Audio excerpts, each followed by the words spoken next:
देखो, गलतियों की जहां तक बात आएगी, सबसे पहली चीज ये ध्यान रखना कि आपको अभी प्रचार प्रसार नहीं करना है कि मैं तैयारी कर रहा हूं, मैं तैयारी कर रहा हूं। अगर ऐसा प्रसार प्रचार करना शुरू कर दिया तो ध्यान रखना ये प्रचार प्रसार आपको ले डूबेगा।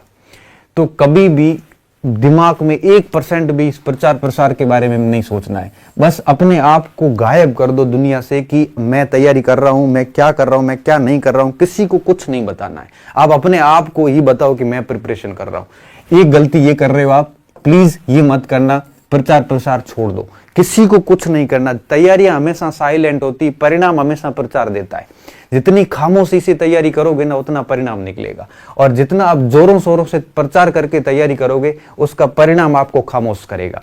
तो प्रचार मत कीजिए, प्रचार आपका परिणाम अपने आप करेगा।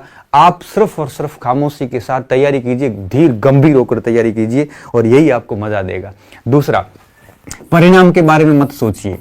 परिणाम के बारे में देखो, परिणाम, इसके अलावा पद की संख्या कितनी है, परिणाम के बारे में सोच लिया, पद की संख्या सोच ली, परीक्षा तिथि के बारे में सोच लिया, और ये सारी अगर चीजें सोची तो निश्चित रूप से आप भयभीत हो जाओगे। और भयभीत होने के बाद में हमेशा देखना, भय में कभी प्रदर्शन अच्छा नहीं होता है, भय में व्यक्ति का प्रदर्शन बिगड़ जाता है।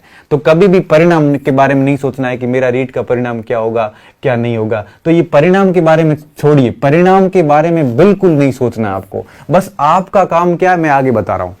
पद के बारे में नहीं सोचना है कि कितने पद आएंगे, मेरे सामाजिक में आएंगे कि नहीं आएंगे, मेरे साइंस में आएंगे कि नहीं आएंगे, इसके बारे में नहीं सोचना है। और तिथि के बारे में नहीं सोचना है। आपको सोचना है तो सिर्फ और सिर्फ आपके पाठ्यक्रम के बारे में सोचना है। इसके अलावा किसी चीज पर आपको बात नहीं सोचनी है। सिर्फ और सिर्फ ये चीजें सोचनी है, न तिथि सोचनी है, न पद देखने, न परिणाम देखने। मैं कॉलेज असिस्टेंट प्रोफेसर की प्रिपरेशन कर रहा था, और पदों की संख्या जब कम थी, तो स्टार्टिंग में जब मेरे दिमाग में पद आते थे ना, तब दिमाग में हमेशा यही रहता था, यार इतने पदों में तो मेरा कहां से होगा। लेकिन जैसे तैयारियां स्टार्ट की वगैरह की, दिमाग में एक ही चीज लगाई कि अपने को है ना, वो है 140 का स्कोर करना है। अब मैं कॉलेज की बात कर रहा हूं, आपकी रीट की है तो आप अपना ये टारगेट रखो कि मुझे 120-25 से ऊपर स्कोर बिठाना है।